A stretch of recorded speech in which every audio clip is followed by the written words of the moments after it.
If you all could share, you don't all have to share, you can voluntarily share, where your project was when you started, like as you were entering the workshop, um, and where it is now.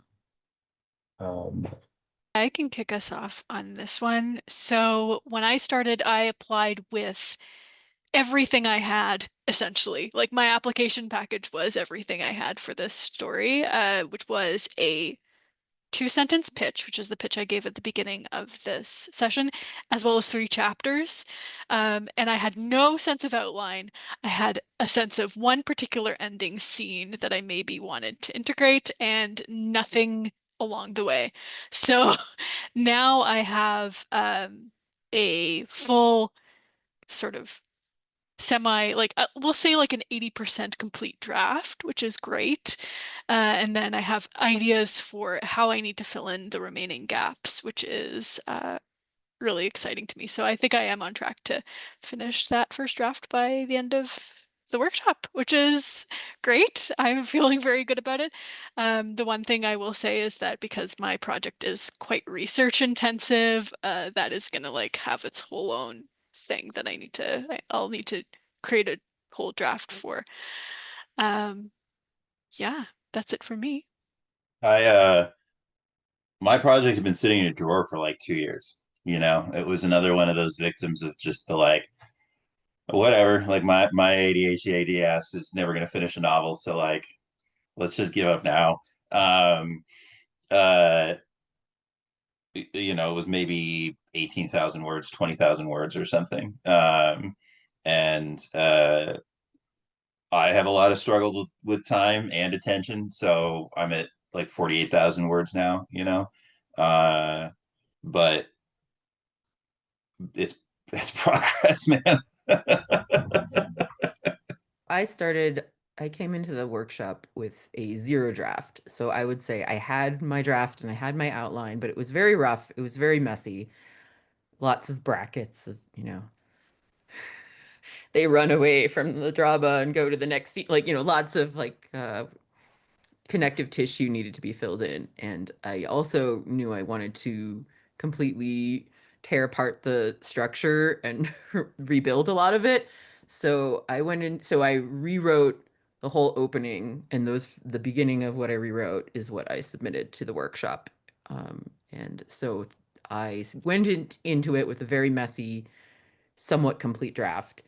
And as of now, I have completed that draft and I'm in the polish, getting it ready for query phase, which is very exciting. So for all of you with messy drafts that you don't know what to do with, like this is a great workshop for you. Um, I sent everything I had for the as the pitch for the workshop, and I had this idea, I think, almost like in 2016. So it's like I just had a vague sense of what would happen and how it ends. Uh, how we get there, I had no idea. And I didn't read my pitch, which I applied with, because what I'm doing now looks different. But that pitch says, when Kanun nears the end of her physical life, approaching the time of mandatory merging with the hive mind she helped put in place as the government, she begins to question the utopia she helped create. So you can see how very different that this sounds from the way I spoke about it now. And yeah, I've had two outlines, and characters have done things which I didn't intend them to do. And I think I'm almost halfway into a draft now. So that's a lot of progress for me. So it's been incredible. I started with, I would describe myself as a slow pantser. For those of you who don't outline, I am in solidarity with you. I don't.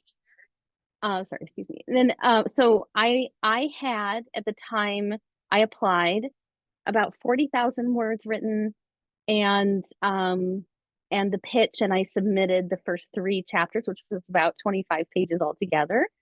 Um, and now I'm at 71,000 words, and I'm about three chapters from the end of my novel.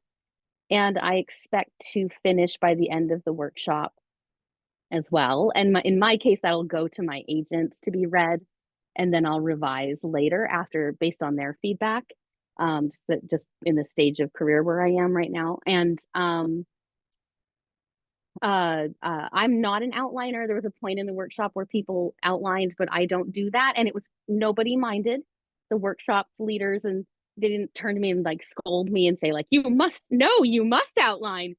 So there's no enforcing, like if you are a different type of writer, it's okay. You can see like, and I've had phases where I like worked on one chapter for 2 months, 2.5 months, and Samet was very patient with me through that. But like this last week, I just handed him two after handing him another chapter a couple of weeks before that. So as I've built momentum as I've gotten closer to the end. So just in terms of, you can see how different all our paces are and our styles. And speaking of which, the Maury, totally different from me. I will let you go for it.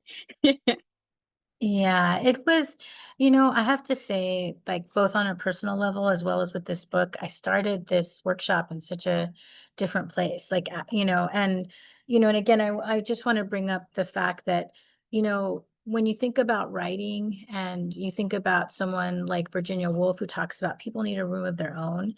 And this is a time where people don't have rooms of their own, right? There's a lot of personal tragedy in people's lives. And when I started this workshop and applied for it, my mom was on her deathbed. Literally, she was terminal, just about to begin hospice. And I wrote it on her bedside, my application. So it was kind of a blur. Like I had 3 chapters, I had a synopsis, but I was just so deeply in grief. I didn't know I had a sense of where the ending was going to be, but I couldn't imagine what writing was going to look like because, as Straith said, some of us are caregivers. So I was just thinking about how am I going to imagine caring for her and doing this work, and the world is melting down. And then, like the month that the workshop started, my mom died. And so it was just such a wild experience to go through such a significant death and have this story that I really wasn't sure what I was going to do with. And that's why I'm saying about the instructors and the staff really caring for you as a human as much as they are as an author, that it was because of that loving container, it was because of that graciousness that I went through this whole healing process to write this book. And it was really funny because like Soren said that I went into Super Saiyan mode because there'd be days where I just sit in front of the computer for 3 days and then write like, and then, I surprised myself because I finished the book and it's at 83,000 words. And, I'm at the stage that Soren is at where we're querying and polishing the manuscript, but I could not have imagined starting from that place of such deep grief to have gotten to a place where I have a novel that actually speaks to all those themes. There's healing, there's death, there's redemption, there's life. And I think, I really want to encourage people who are going through it. Like, writing can be one of the most healing measures you do. And writing in this space could actually be one of the most healing things you can do. And even if it takes you longer to get onto the publishing journey, do it for yourself. Do it for the vision of your community. Do it because those stories have meaning now more than ever.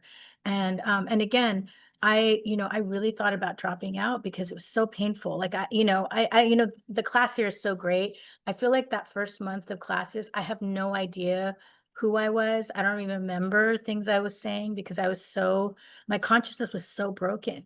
But again, what does writing do? It helps us make meaning of the most difficult conditions of our lives. And so to write with such beautiful humans in a container that's as loving like this, it's a gift that everyone deserves. But, I just want to say, don't count yourself out if you're going through it. Clarion will meet you where you're at. If it's about financial struggle, they have scholarships. I was a scholarship participant, so I want to just say you can do it. You can get scholarships. You can get support from your community here. Do not let your story and your heart wait because you're worried that you can't meet this moment. There's a collective container for all of you to come forward and write the stories that we need right now. Actually, Maury, you summed up, as I was listening to everybody talk about where their project started and where they ended, I was amazed at and you summed it up as Clarion will meet you where you're at. So I think that's one thing we want to definitely communicate out to our audience is, you know, no matter where you are with your project, Clarion can help. I also, before we go into the last question, I wanted to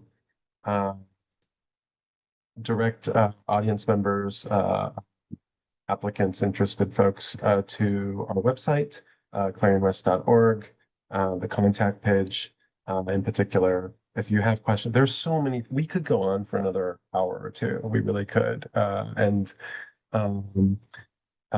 but if you do have questions that weren't addressed here, the FAQ on the about page for the workshop, please try info@clarionwest.org. And I think your questions can get directed to the people best able to respond to those. So yeah, don't hesitate to reach out.